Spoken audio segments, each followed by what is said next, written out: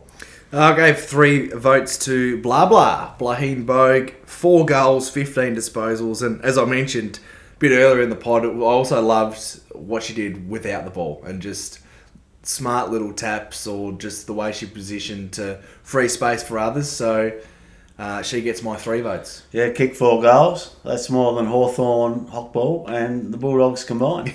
And more than Freo. Well, yes. Well, they were playing the best team ever. Yes. I've given my 3 to Amy Smith. You gave her 4, so you've covered her. Fantastic game. 2 votes I gave to Tess Craven, who you mentioned before, but just to run through her stats, she had 21 and a goal and was, as you mentioned, dynamic with her ball use, 76%, which is really good. Yep. All right, I gave my 2 votes to the ex-skipper, Emma Carney. I thought her drive off the back line was really good. She reads the ball coming into her really good, took a lot of intercept marks, and then just goes and uses really well. Opens the game up and keeps running for the 1-2.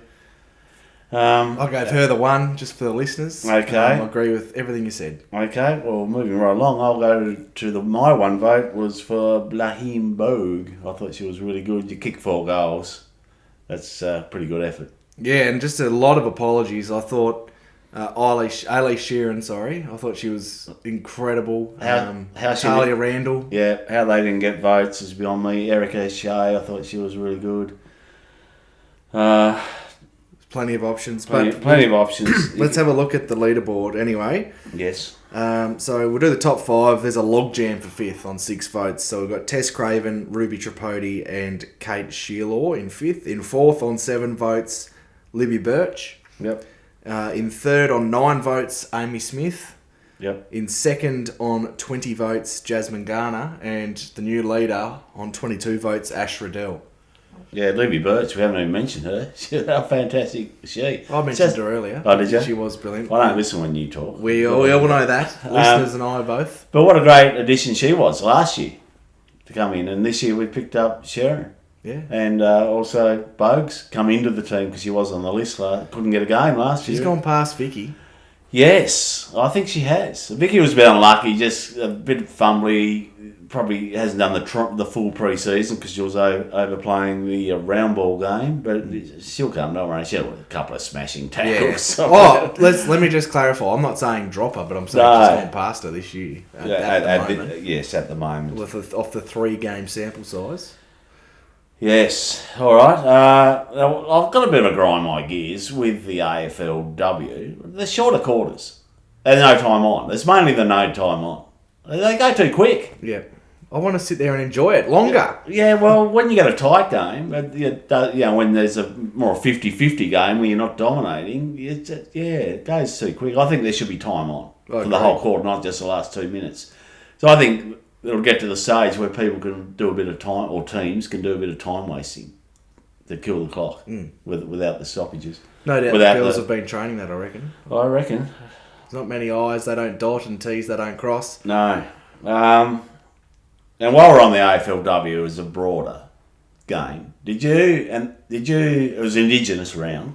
Oh, did I know where you're going. Did you see any of the Brisbane game? Oh, Kingy went nuts about this on Fireball. Oh, did he? I didn't know. Well, my take is when they have the long shot, it looks like they got the old plumber's crack going.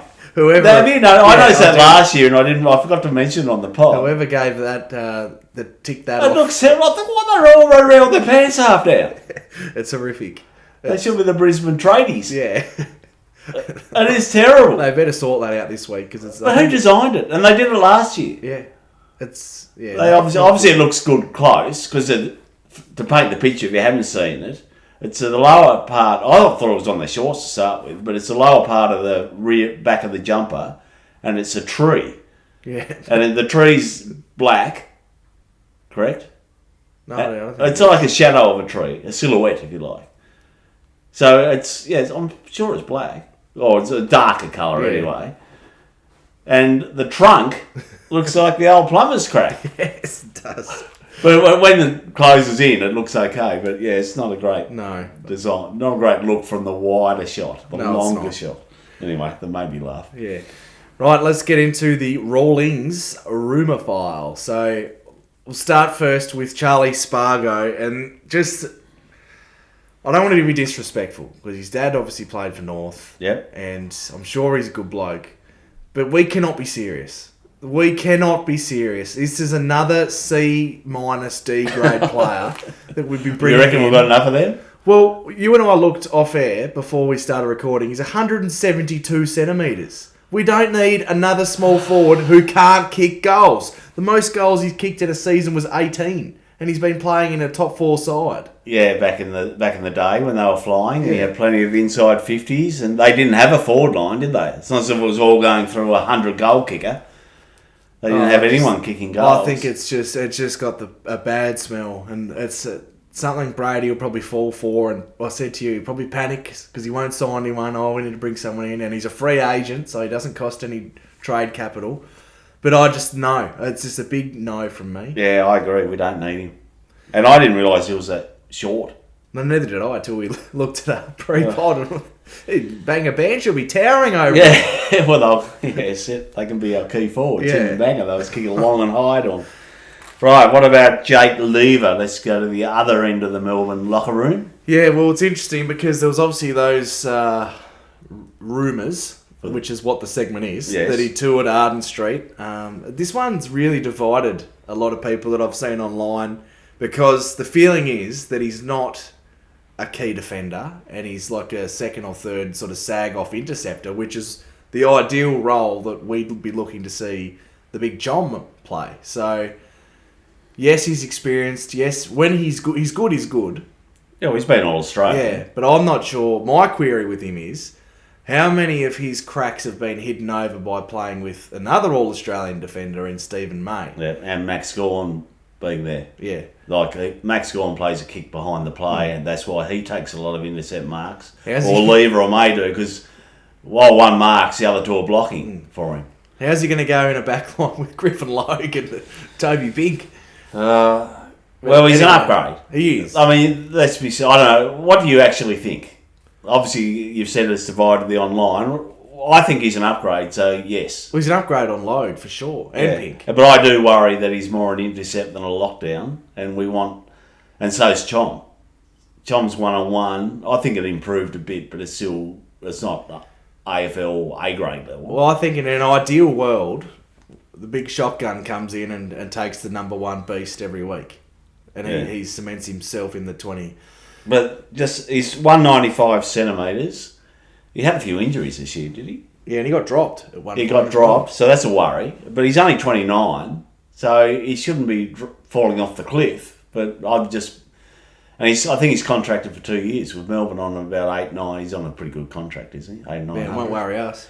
No, we've got the money. But is he an upgrade on our team right here, right now? Yeah, we walks into our 23. Exactly. So you'd have to say yes, but please not a 5-year contract. Just take his... and not a future first. Oh, that's the other thing. It's what we're giving up. Like, Yeah. There's no way I'd be giving up a future first for him. No, in his contracts, he's got to trade, but they're probably trying to get... If they want him to go, and they haven't got a coach at this stage, so we don't know, and if he wants to go, it's got to be a low draft cost, and we'll take his money off their books. Agreed. All right, let's get to the third name. Tyler Young from Richmond. Oh, I don't like this. No, I'm not a fan, but he's 26. He's older than I thought he'd be. Yeah, and just And he's, just to paint the picture for those who aren't familiar, because I wasn't that familiar with him, to be honest, so I'll put my hand up. He's 26 years old. He's 196 centimetre defender, so good size, about the same as Callan Dawson, who we've cut. And like Callan, he was in the mid-season draft. So he's not a high-end talent as a junior. And he's come off an ACL. Yes, and he's only played a handful of games. He played against us down at Boot Park this year. Yeah, didn't see much of him. No. Mind you, I tend to watch us. Yeah, more exactly. than the opposition. So likewise, so I wouldn't be able to give an accurate representation of his performance for the boners out there. But no, I don't think. I want us to prioritise playing.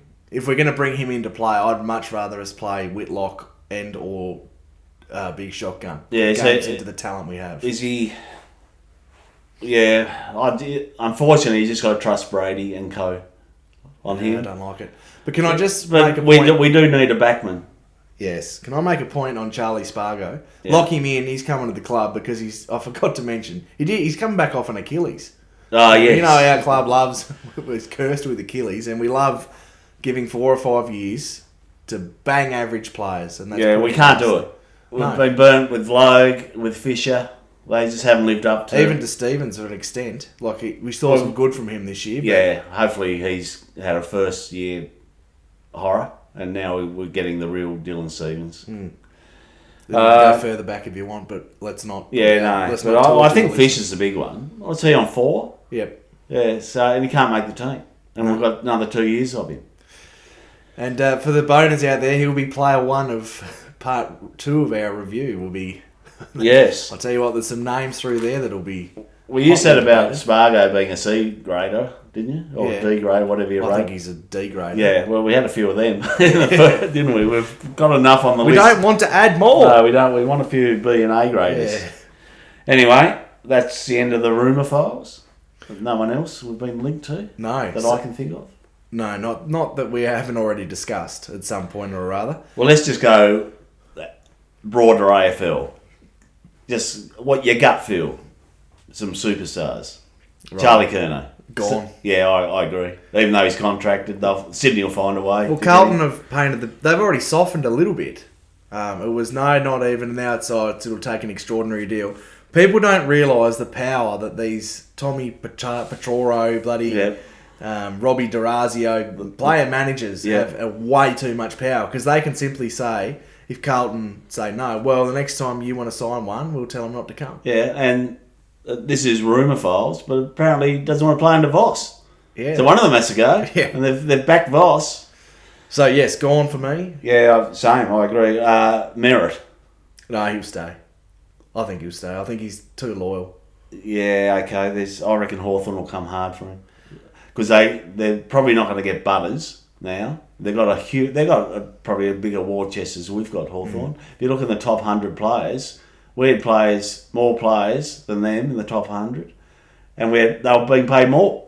That doesn't even include LDU next year. They reckon that it's about a 30% accuracy rate. Yeah, Those. it's rumour Like, files. oh my god, people. It was published in the Herald Sun for those who aren't familiar with it. And who were our highest? Larky, your man, Cam. Yeah, but that would be front ended. He wouldn't be on an average of $1 million a No, year. that's right. And LDU wasn't on it, but he'll be on it next year when he goes up to 1.2, and his might be. Jai was on there. Jai was on there. Harry yes. was on there.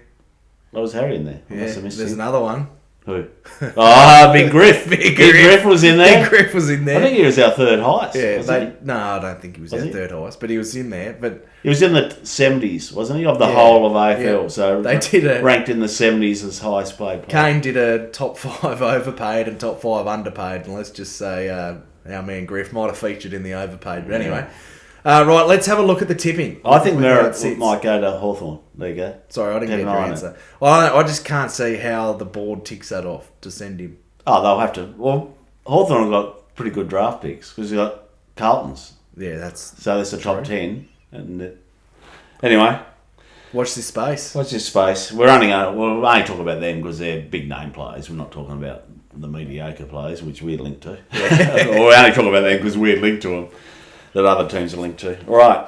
Let's get into the tipping thanks to our sponsor SC Rings as usual. So it's quite tight because obviously our tipping extends into September.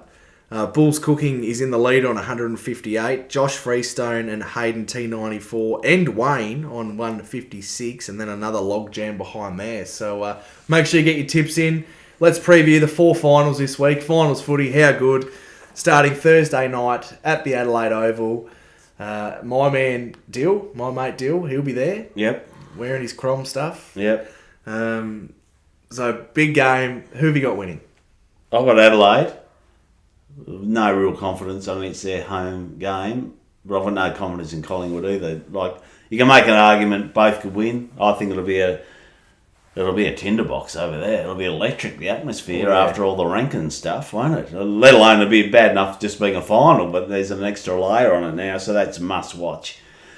And, I think Adelaide. And another hot take for me. The loser, straight sets. Loser goes out in straight sets. I'm just going to call it. I think Collingwood had cooked. Straight sets for them. I think Adelaide win comfortably. Okay. Because the last time they played, the conditions weren't great. And obviously Adelaide played the 4 tools if you count Curtin. I don't see... Collingwood's defence has been shambles in the second half of the year. I can't see them stopping Thilthorpe, Fogarty and even Tex. So I think Adelaide will win by 6 goals. The counter-argument is, well, one, what is the weather going to do? I've already looked, no rain. Okay, very good. It is a night game, so it might be a bit dewy. Maybe they should have a roof. I say that because it was dewy in Launceston back in July and everyone got upset in the AFL media. The counter-argument is Collingwood had like 70-odd inside 50s. Yeah. The last time they played, which was only, a couple of weeks ago. And couldn't get the job done. Well, maybe this time they will, if they have that many inside 50s. So Adelaide can't give up that many inside 50s. I think Collingwood's forward line's garbage as well. I think their forward line's crap, their back line's average, and they just get carried by too few and it'll expose them. And I did read, I don't know if it was on the AFL website, but DeGoey left training early, possibly injured. So I don't think they can win without him. Probably a blessing. He's done zip. He was good last time they played. He was okay. Electric out of the midfield. He was okay. Right, Geelong and Brisbane. I think here's another hot take. The winner of this wins the premiership. Right, well, who have you got? I don't know. I think I tipped Brisbane. I've got the Lions. I think they're just a more well-rounded side. I've got a little bit of concern about their forward line at times, but I think they've got enough avenues. A lot of their chances of winning relies on Zach Bailey and Cam Rayner being able to hit the scoreboard. Yeah, and I worry about their back line. Because apart from Andrews, who likes to zone off and be an interceptor, they haven't got a lot of tools back there. Obviously, Geelong have got Jezza, who's more an up and back, or if you're playing North and you're Jezza, just stand in the goal square. I was going to say, we were sitting behind the goals, and I reckon for half of his goals, we were closer than any North defender to him. Would Geelong... But they've got that other big bloke who's... Shannon Neal. Yeah, Shannon Neal, who's had really good form this year. Like, for the stage of a career he's at, he's really come on for him. Well, the Lions will send Ryan Lester. He generally goes to Jezza, so... He plays on Neal. Harris will have to... Probably Harris. You have to lock down on him a bit. Yeah, okay. So, who'd you have? I've got the Lions. Yeah, I think I've got the Lions, just. The Giants and the Hawks. Oh, another tough one. No, not for me, unfortunately. I think the Giants are cooked. There? Yeah, they've got too many injuries. They can't bring them all back in this week, and barring any Toby Green, Finn Callahan electric performances, like over electric, like it has to be out of this world performances, I think they're just limping to the finish line, unfortunately. And I really hope they win because I hate Hawthorn. Yeah, same. I don't mind the Giants, but unfortunately I think the Hawks win. Right, okay. Well, I'll go the Giants just to be different. And because I really don't want Hawthorn advancing. No.